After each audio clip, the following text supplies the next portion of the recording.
우리 마지막 시간 예수를 주로 시인하라 라는 제목으로 말씀을 나누겠습니다. 우리가 구원을 얻으려면 어떻게 해야 하는가 라는 내용을 살피고 있는데, 뭔가 우리가 노력하고 수고해야 된다는 말이라기보다 우리가 뭔가 반응을 해야 한다는 얘기입니다. 하나님께서 우리의 어떤 행동, 우리의 반응을 통해서 우리를 구원하세요. 먼저는 회개, 두 번째가 믿음. 우리가 지난 시간에 나눴던 예수를 주로 영접한다라는 우리의 행동이 필요해요. 필요하다기보다 하나님이 그렇게 우리에게 그런 행동을 이끌어내세요. 우리로 하여금 회개케 하시고 우리로 하여금 복음을 믿게 하시고 예수를 주로 영접하게 하십니다.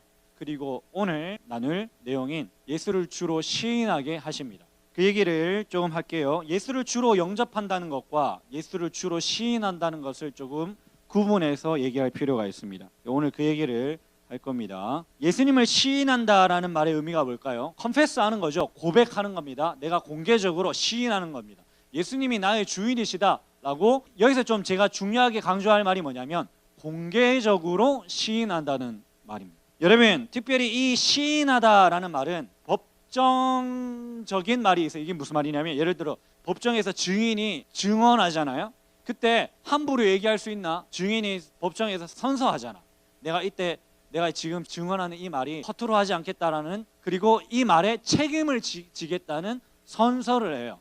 그렇지 않아요? 그러니까 이 예수님을 주로 시인한다라는 말은 내가 공개적으로 예수님을 나의 주인이시다 뿐만 아니라 내가 생각할 때 저 예수가 이 세상의 수많은 것들보다 내가 가장 존귀하게, 가장 거룩하게, 가장 좋은 분으로 나의 최고로 여긴다라는 말을 내가 공개적으로 지금 시인한다는 거지. 근데 이 말에 내가 책임을 지겠다라는 말이에요. 여러분, 우리가 지금 2000년 전으로 돌아가 보자. 그때 당시에 종교가 기독교만 있었겠나? 기독교라는 종교가 있기 전에도 수많은 종교들이 있었어. 여러분, 그런 수많은 종교들이 있었는데 그 종교에 가입을 하려면 어떻게 했어? 일단 그 종교에 모임이 있었을 거 아니야. 우리 식으로 이렇게 예배를 드렸을 거 아니야. 가서 그냥 예배만 이렇게 쓱 드리면 되나? 그 어떤 의식이나 예배에 참여하는 것으로 그 공동체의 일원이 될 수 없었어요. 참여는 해야지, 당연히 그 의식에 참여는 해야지. 근데 뭐 끝나고서나 아니면 시작하기 전에 내가 오늘부터 이 종교의 일원이 되겠습니다. 여기 지금 그 종교의 일원들이 다 있는 자리에서 공개적으로 시인을 해야 됐었어. 나는 이제 이 종교의 의식을 참여하고 내가 이 종교가 가르치는 사상을 따르겠습니다 라고 공개적으로 시인을 했었다고요. 기독교도 마찬가지였어요. 기독교가 갑자기 딱 생겨나가지고 세례를 주고 했던 게 아니야. 그 전에 많은 종교들이 어떤 사람이 와서 이 종교에 가입을 하려면 뭔가 의식을 치러야 됐고, 그 의식을 하고 나서 자기의 신앙, 즉 이 종교에 가입할 것이라는 공개적인 신앙 고백이 있어야 됐었어요. 마찬가지였어요. 기독교도 때문에. 기독교도 예수님으로 해서 기독교가 탄생하기 전에도 세례 요한한테 와가지고 세례를 받았잖아요. 맞죠? 유대교도 어떻게 보면 수많은 종교들이 와서 그 의식에 참여하고 뭔가 그 종교의 일원이 된다는 세레모니가 있었어. 마찬가지로 우리가 같은 맥락에서 세례를 주는 거였거든요. 그 당시에 세례를 주는 행위가 어떤 의미가 있었냐면, 그 사람이 내가 이때까지 그냥 기독교랑 상관없이 살았는데 이제부터는 예수님을 따르고 예수님이 가르친 그 내용대로 살기를 원하고, 내가 이제는 이 기독교라는 모임에 와서 같이 예배도 드리고 내가 이 공동체의 일원이 되겠습니다 라고 공개적으로 시인하는 행위가 필요했어요. 시인하지 않으면 기독교인이 될 수가 없었어요. 시인하는 행위가 필요했어요. 내가 이제는 기독교인이 되겠습니다 라고 고백하는 행위가 필요했어요. 여러분, 예수님이 우리 보고 뭐라 그래요? 증인이 되라 이렇게 얘기합니다. 내 제자가 되라 이렇게 합니다. 여러분, 증인과 전도자는 예수님을 증언하는 사람입니다. 여러분, 증인이 아까 얘기했지만 법정에서 공개적으로 선서하잖아. 그리고 공개적으로 증언하잖아. 근데 자기 방구석에서 할 수 없어. 세상 사람들 앞에서 공개적으로 하는 것이 증인이라. 마찬가지로 기독교인이 된다는 건 혼자 방구석에서 기독교인은 물론 어느 측면에서 그렇게 할 수 있는 부분이 있지. 근데 기본적으로 기독교인은 공개적인 자리에서 내가 기독교인이라고 고백하는 사람이에요. 지금 오늘 본문이 로마서야. 로마 교회에 쓴 편지가 로마서지. 당시에 로마 사회, 로마 시대 때 기독교인이 된다는 게 어떤 의미를 가지고 있었을까요? 당시 로마 사회는 황제를 숭배했습니다. 아까 얘기했던 이 퀴리오스, 주라는 단어를 누구한테 썼냐면 황제한테 썼어요. 황제. 당시 로마 황제를 시저라고 불렀죠. 헬라어로 카이사르야. 퀴리오스 카이사르라는 말은 황제가 주다라는 말이에요. 여러분 이 말을 고백해야 했어요. 누구? 로마인들이라면, 로마의 지배를 받고 있는 속국에 살던 사람들이라면 황제가 주다라는 고백을 해야 했어요. 하지 않으면, 그 고백을 하지 않으면 이 사람은 지금 우리 로마 제국에 뭔가 해가 되는 사람이다 라고 여겨서 박해했어요. 핍박했어요. 심지어 죽였어요. 여러분 그런 상황에서 기독교인들이 왜 로마 시대 때 박해를 받았지? 황제가 주다라는 고백을 못하는 거야. 예수가 주다라는 고백을 했기 때문에 박해했어요. 핍박했어요. 당시 로마 시대 때 그리스도인들은 이러한 상황 속에서 예수님을 주라고 시인해야 했습니다. 예수님을 주님이라고 부르는 것은 그냥 우리가 방구석에서 그냥 혼자 우리 여기서 주님이라고 그렇게 부르고 마는 것이 아니라 공개적으로 사람들 앞에서, 세상 앞에서 내가 주님이라고 불러야 했기 때문에 당시 기독교인들은 이 예수님을 주님이라고 부르는 것에 목숨을 걸어야 했어요. 이런 거예요. 로마 시대 때 농사를 짓고 있어요. 예를 들면 몇 명이 농사를 막 짓고 있는데 로마 군사들은 16명이 한 조로 움직였어요. 이렇게 오는 거야. 동작 그만! 농사 짓고 있는 농부들한테 동작 그만, 한 줄로 서! 이렇게 한 줄로 쭉 쓴 거지. 칼을 목에 딱 대고 창을 목에 딱 대고 이렇게 얘기합니다. 황제를 주로 시인해라. 맨 앞에 있는 사람이 카이사르 퀴리오스 고백합니다. 황제를 주로 시인하라. 퀴리오스 카이사르 고백합니다. 쭉 하다가 맨 마지막에 있는 기독교인이 있어요. 목에 창을 딱 들이대고 황제를 주로 시인해라. 퀴리오스 예수스라고 찔려 죽죠. 오늘 본문에 네가 예수를 주로 시인하며 라는 고백은 그런 의미입니다. 여러분 예수님을 주로 시인하는 일에 목숨을 걸어야 했어요. 예수님을 시인하는 일 때문에 사회에서 소외됐어요. 매장됐어요. 우리 시골에 가면 주민등록증이 없었어. 뺏었어. 길드 가입을 못했어. 당시에는 길드 사회잖아. 예수님을 주로 시인하는 그것 때문에 사회생활을 못했어. 손해를 받았지, 박해를 받았지, 핍박을 받았지. 그럼에도 불구하고 사람들이 와서 내가 예수님을 따르겠습니다 시인하는 거예요. 왜? 그 구원, 약속된 구원, 하나님께서 예수님을 통한 우리에게 주시는 그 복이 세상에 그것보다 더 소중했으니까. 그래야 기독교인이 되었어요. 여러분 예수님을 주로 시인한다는 것, 그런 의미가 있습니다. 내가 손해가 있고 뭔가, 심지어 내가 예수님을 주로 시인하는 것 때문에 내가 뭔가 박해를 받고 핍박을 받고 심지어 목숨을 잃는다고 해도 내가 예수님을 주로 시인하는 것을 내가 타협할 수 없다, 거부할 수 없다. 내가 끝까지 내가 이 신앙을, 이 시인을 지킨다 라는 것이 기독교인이 된다는 것의 의미입니다. 여러분 예수님이 요한복음에 보면 너희가 나 때문에 세상이 너희를 미워할 거다 이런 얘기도 하거든요. 여러분을 미워하는 게 아니에요. 예수님을 싫어하는 거지 세상이. 그래서 예수님이 그렇게 얘기하는 거잖아. 너희가 나를 따라오려거든 자기 십자가를 지고 자기를 부인하고 자기 십자가를 지고 따라온다. 여러분 십자가를 진다는 게 뭐지? 여기 우리 십자가 목걸이하고 십자가 반지하고 그런 얘기가 아니야. 십자가를 진다는 건 우리가 지금 생각할 때 저렇게 할 수 있나? 어떻게 보면 수치스럽고 내가 저렇게 하기 싫고 내가 결코 감당할 수 없는 그런 것까지도 감내하고서라도 내가 끝까지 예수님을 따른다는 것의 의미예요.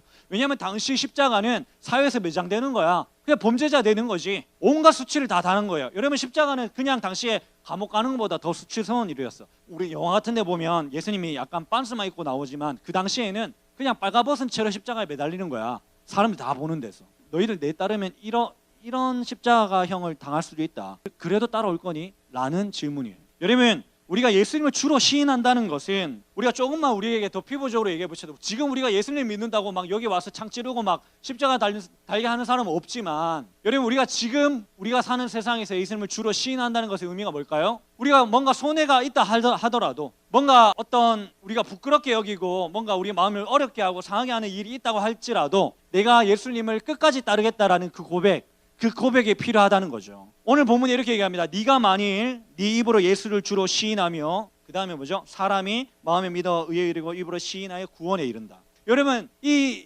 본문의 고백은 여기서 여러분이 와서 예수님을 주님이라고 부르는 것은 별 의미가 없어. 여기 와서 내가 예수님을 주님이라고 부르는 그 고백이 진짜 의미가 있으려면 여러분의 삶 가운데서 예수님을 주님이라고 고백하는 그 합당한 삶이 따라와야 한다 그랬지. 마찬가지예요. 우리 여기서 예수님을 주님이라고 부를 때 그 고백의 의미가 진짜 의미가 되려면 내가 살아가면서 내가 예수님을 주님이라고 고백하는 그 고백 때문에 심지어 손해가 있고 뭔가 마음이 상하는 일이 있고 우리 삶에 어떤 어려운 일이 있다고 할지라도 내가 끝까지 예수님을 주님이라고 부르는 것에 타협하지 않겠다 라는 고백이 있어야 돼요. 그때 그 고백이 진짜 의미가 있지. 여러분, 고난이 있어요. 힘든 일이 있어요. 그때 끝까지 내가 이 신앙을 포기하지 않겠다는 시인함이 필요해요. 그런데 여러분, 제가 왜 이 말을, 오늘 이 내용을 굳이 여러분한테 전하려고 하는 것은, 오늘날 이 시인함 없이 예수님을 믿으려 하는 사람들이 너무 많습니다. 여러분, 설문지 조사하면 저기 종교란에 다 기독교 쓸 거 아닙니까? 기독교 쓸 거죠. 근데 우리가 기독교인이 된다는 것에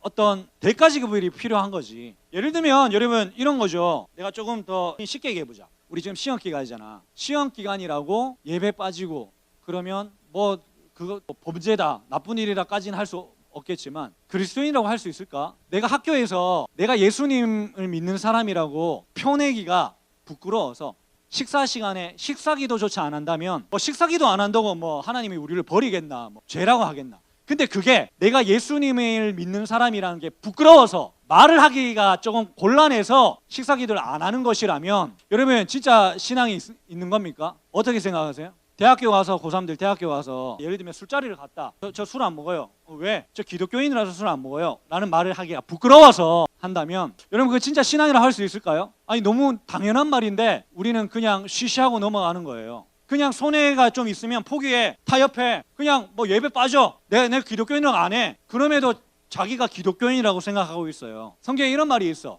누구든지 사람 앞에서 나를 시인하면 나도 하늘에 계신 내 아버지께 내 아버지 앞에서 그를 시인하리라. 누구든지 사람 앞에서 나를 부인하면 나도 하늘에 계신 내 아버지 앞에서 그를 부인하리라. 무슨 얘기인지 알아들었어요? 여러분, 시인하고 있습니까? 여러분 어때요? 친구들 앞에서, 세상 앞에서 내가 기독교인임을 내가 고백하는 행위가 필요해요. 해야지. 내가 다시 얘기하면, 우리가 구원이란 걸 생각하기 전에 그걸 점검해야지. 구원받고 싶나? 구원받고 싶어요. 저는 구원받고 싶어요. 어떻게 해야 됩니까, 목사님? 회개해야 됩니다. 예수님을 믿어야 됩니다.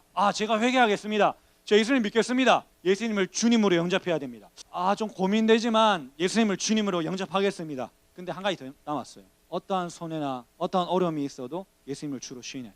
그래도 하겠습니까? 여러분, 오늘날 이것이 상실되어 버렸어요. 복음을 전할 때 이런 얘기를 하지 않아요. 제가 감히 얘기하지만 예수 믿으면 어려움이 분명히 있어. 지금도 여러분 시험기간인데 지금도 학원 가가지고 다른 친구들이 열심히 공부할 텐데 우리 여기 와서 예배 드려야 되잖아. 여러분 마음에 난 좀 뒤처지지 않을까, 그런 마음이 있지 않아요? 여러분, 예수 믿는다고 손해볼 수 있어요. 우리 직장 가면 더 많은 옵션들이 있다. 내가 교회 안 다니는 사람이라면 모르겠는데 교회 다니는 사람이 별거 없네 이렇게 할까 봐 아무도 그런 얘기 한 적 없는데 내가 그러한 부담감이 생겨. 회식 같은 데 가고 그러면 더 조심해야 될 것 같고 말도 조심해야 되고 그런 생각이 들어.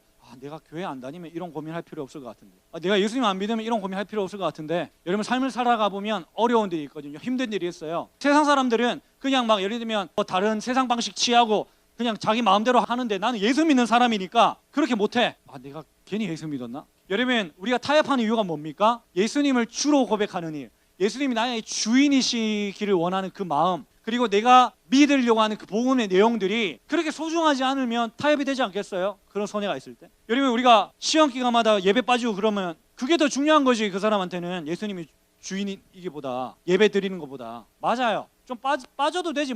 한 주 빠지면 그 사람 신앙이 완전 망가뜨려. 그런 거 아니지. 그래, 아니야. 혼자 집에 가서 예배할 수 있어. 근데 만약 우리 마음에 내가 뭔가 손해를 입지 않으려고 하는 그 마음이 있다면, 여러분 그거는 좀 곤란하죠. 내가 뭔가 내 삶에 어려움이 있지 않으려고 예수를 믿는, 예배를 드리는 그런 신앙의 사소한 것마저 포기한다면, 여러분 더 큰 일이 있으면 어떡할래요? 여러분이 그렇게 얘기할 수 있습니다. 목사님, 잠깐 생각해 보십시오. 지금 기독교가 세상 사람들한테 어떻게 여겨지는지 아시잖아요. 기독교 교회가 세상 사람들 앞에서 조금 좋은 이미지가 되면 제가 그때는 기독교인이라는 걸 자신 있게 얘기할 수 있을 것 같습니다. 여러분 착각하지 마세요. 교회가 세상 사람들 앞에 좋은 이미지였을 때가 없어요. 초대교회 때 말고는. 초대교회 때도 여러분 구원받는 사람을 날마다 더하게 하셔가지고 세상 사람들로부터 뭔가 메리트가 있게 느껴지게 했지만 결국에는 박해받았어. 그때 여러분 2000년 역사 동안 교회가 세상으로부터 핍박을 받고 박해를 받으면 받았지 세상으로부터 칭찬을 받지 못했습니다. 만약에 칭찬을 받았다면 여러분 그거는 결국 복음을 타협했을 이유겠죠. 결코 그랬던 적이 없어요. 우리 많은 선배들이 그럼에도 불구하고 그런 상황 가운데서도 끝까지 믿음을 지켰어요. 그게 신앙이죠. 그거는 알고, 그런 것쯤은 알고 내가 지금 복음을 받아들이겠다, 내가 예수님을 믿겠다 결정해야 되잖아. 여러분 한번 물어봅시다. 여러분 그리스도인입니까? 나는 그리스도인이라고 생각했던 사람이라면 한번 질문해 보세요, 스스로. 여러분은 예수님을 세상 앞에서 주로 시인하고 있습니까? 그런 것도 없다면 여러분 그리스도인이라고 할 수 없어요. 여러분 예수님을 주로 시인하는 거 결정하셔야 돼요. 손해가 있어요. 고난이 있어요. 성경에 너희가 예수님을 믿으면 너희 삶에 고난이 없다, 아주 그냥 형통하기만 하다, 그렇게 적혀 있지 않아요. 너희가 복음과 함께 고난을 받으라, 이렇게 말하고 있어요. 여러분 기독교인은 고난을 피하는 사람이 아니야. 여러분 세상에 수많은 사람들은 고난을 피하려고 해. 내가 부처를 잘 믿어서, 내가 뭔가 다른 어떤 것들을 잘 해서 고난을 피해야지, 내가 돈을 잘 벌어서 고난을 피해야지 하는 게 세상의 수많은 사람들, 세상의 종교예요. 기독교는 고난을 피하는 종교가 아닙니다. 고난을 함께 받는 종교예요. 예수님이 그렇게 사셨거든요. 여러분이 구원받은 그리스도인이 되면 세상이 줄 수 없는 복이 있어요. 맞아요. 세상이 결코 따라갈 수 없는 복된 것이 있어요. 동시에 고난이 있어요. 때로는 뭔가 포기해야 돼. 입시가 잘 안 될 수도 있어. 친구 관계가 나한테 어려움을 줄 수도 있어. 직장 생활이 더 힘들어질 수도 있어. 그럼에도 약속된 복이, 성경을 통해서 주시는 이 복음의 메시지가 나한테 너무 소망이 되기 때문에 나 그래도 야 예수님 믿을래 라는 여러분 결정이 필요해요. 여러분 어떻게 하시겠습니까? 그래도 여러분 구원을 갈망하시겠습니까? 그래도 예수님 믿겠습니까? 여기 와서 예배 드리면서 내가 손 한 번 드는 게 부끄럽다면 여러분 그런 건 믿음이 아니죠. 부끄럽더라도 내 신앙을 표현하는 거야. 뿐만 아니라 학교에 가서도, 여러분 학원에 가서도, 가정에 가서도 여러분 신앙을 고백하고, 내가 그럼에도 불구하고 내가 예수님 믿겠다라는 여러분 그런 마음이 필요합니다. 하나님 우리에게 그런 마음을 주셔야 돼요. 목사님 저는 결국 그렇게 할 수 없을 것 같아요. 부끄러울 것 같고 내 힘으로 할 수 없을 것 같아요. 맞아요. 우리의 힘으로 할 수 없습니다. 성령으로 아니하고서든 예수를 주라고 할 수 없느니라. 여러분 우리가 예수님을 주라고 고백하는 것도 하나님께서 우리로 그렇게 고백하게 해주시는 거예요. 때문에 우리가 지금도 오늘도 기도할 겁니다. 하나님 내가 예수님을 주로 시인하게 해주십시오. 세상 앞에서, 친구들 앞에서 여러분 내 신앙을 부끄럽게 여기지 않고 주저하지 않고 담대하게 예수님을 주라고 시인하게 해주십시오. 그런 기도 필요합니다.